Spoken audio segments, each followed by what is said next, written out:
Hi, I'm here today to show you how to take a Gelli print and turn it into an art journal page. If you're not familiar with the Gelli plate, it is a wonderfully squishy surface that you put paint on and then create prints. You can use all sorts of things with your Gelli plate. There are tons of techniques you can do with it. I do have a workshop starting on April 1st called Gelli Printing, where I'll go through a lot of the techniques and so how you make pages like this. When you're Gelli printing, you make a lot of papers. And what do you do with those papers? Well, one of the things that I do is I look for inspiration within the papers. So this was a random page that I made by actually cleaning off some wet paint. Several layers of colors on here, obviously. And that's what I want to play on, is all those layers of color. So I'm going to hold this up a little bit so you can see all the different colors that are in there and over there. So I've got lots of colors happening here, and I've got this background. And I must confess, there's a part of me that hates to cover up a pretty background, but I'm learning to get over that because you have to. So one of the things that drew me to this was this line up here. And I've been watching commercials, and there's that, I've been watching TV, and there were commercials on it for the new Jack and the Beanstalk movie, whatever it's called. And I just kind of thought of this as like the beanstalk. So I thought, oh, and I had a perfect stencil to do that with. This one is by Dina Wakley, and what I'm going to do is just ride right along that line and put my beanstalk here. Well, I'm sure she didn't really mean for it to be a beanstalk, but I'm going to put that there. Now, beanstalks are usually green, but since this is art, I don't have to follow any rules like that. The color that I really want to pull out is the orange, so I'm going to use a little bit of orange, and truly, you only need a little bit. And I'm going to take a very thick bristled brush. This is actually a real cheapy one from Michael's. I got them in packs of 4 or 6. But it's a very solid brush, and it's good for stenciling and pouncing. So I'm just going to put a small amount of paint on there, and I'm going to dab off the excess paint. If your paint's too wet or you have too much paint on there, it runs underneath the stencil. And that's the real reason why I don't put a lot on there, because I would like a crisp stenciling from this, for my beanstalk that I'm creating here.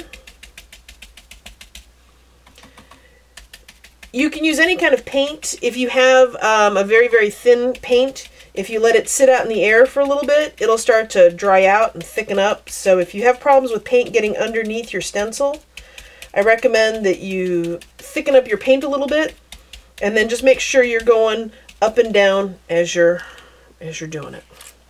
So now I've got my beanstalk. And so I'm going to leave that brush there because I might end up putting some more orange in something. So I'm just going to leave it there for now. And so now I want the castle, the big thing that's up above. And that's where another stencil is going to come into it for me. This one's also by Dina.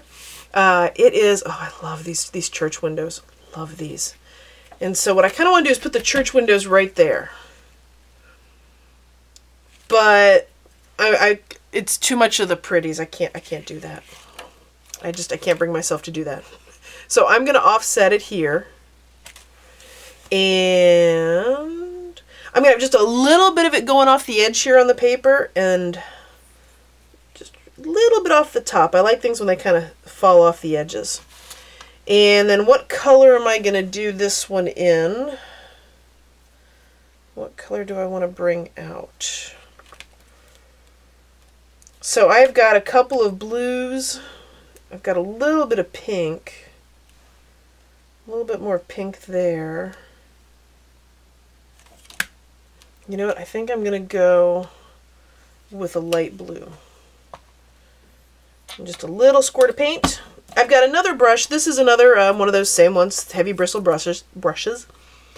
If you clean your brush in between, you'll get them watery, because you usually clean them in water.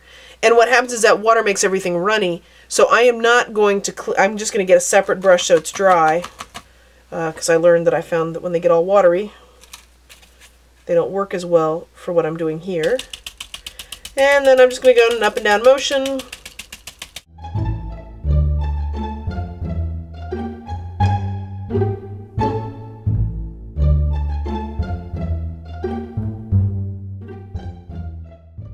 So I need a jack in the bean to look up at the beanstalk to climb up there kind of thing, and I'm not going to draw a person. I'm going to use a stencil. I have got this one by Jessica Sporn, and I'm going to place my little jack right here. And want her kind of hanging off the edge because I just really want her looking up at the big old tall beanstalk. And the question is, what color do I want to do for her? I have got this great dark blue in here, so I think I'm going to play on that. And I'm going to do her in a dark blue. For that, I'm going to pull out one of my favorite dark blues by Golden. And this one, truly, just a little bit of paint will do it. This is very fluid paint, so I have to make sure that I'm very dry as I do this. Alright, gotta get her in position. Got her right on the bottom of the paper. She's looking up. And dab off. Oh, look at that beautiful blue.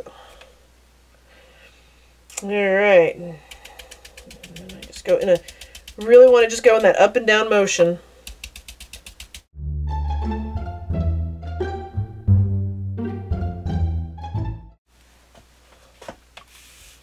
So I've got her looking up at the beanstalk, and she is very dark. So I'm going to lighten her up just a little bit. I'm going to set this back over her as best I can. And then I'm going to take that blue that I had earlier, pounce it off a little bit.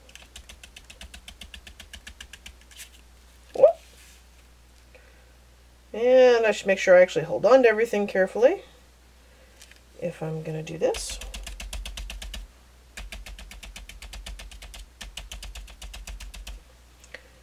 And I'm going to come back in with a little more of the dark blue. Let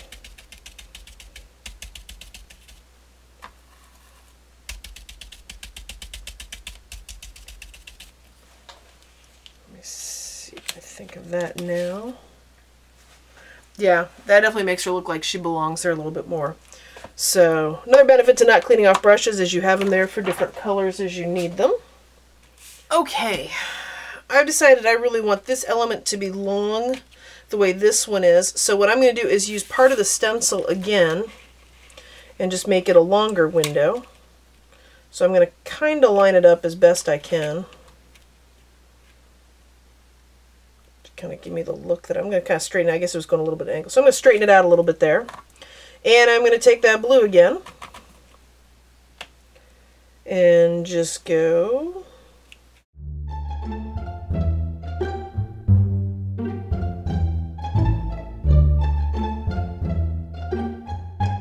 this one is, let me sharpen it up here over the trash can. This one is a Prismacolor water-soluble graphite. And it's just going to give me a little pencil.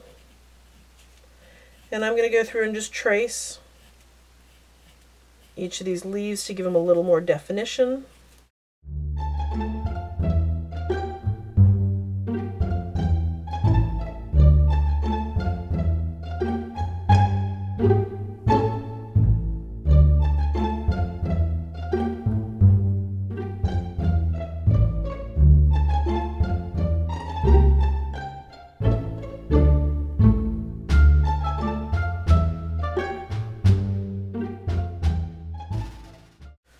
Alright, so now I'm at the point where I want to add some words. So I've got the two sides, but I've got nothing in the middle here.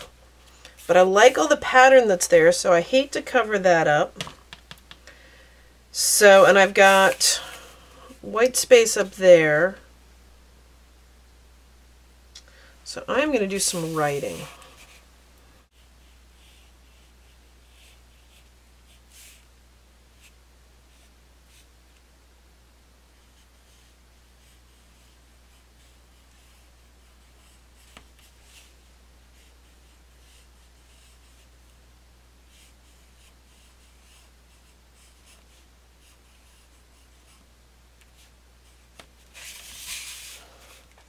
You know, I like the whole up thing, so I'm going to play on the up part. So the adventure begins.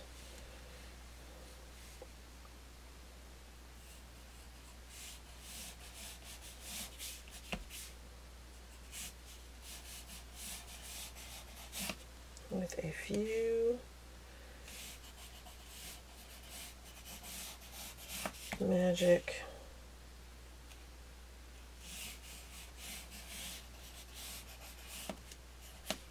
doing this, and I thought, oh, I'm just using this jelly print that I like, and hey, I'm pulling out some of these stencils. And as I started thinking, I was Jack and the Beanstalk, and as I'm writing this, the adventure begins with a few magic beans. Really, so many of our adventures begin with things that people wouldn't believe. So when you pick up a paintbrush, when you make a print on the jelly plate, I mean, that's where the adventure begins. It's your magic beans. And you just kind of see where they take you and see what happens. And that's what happened with this page.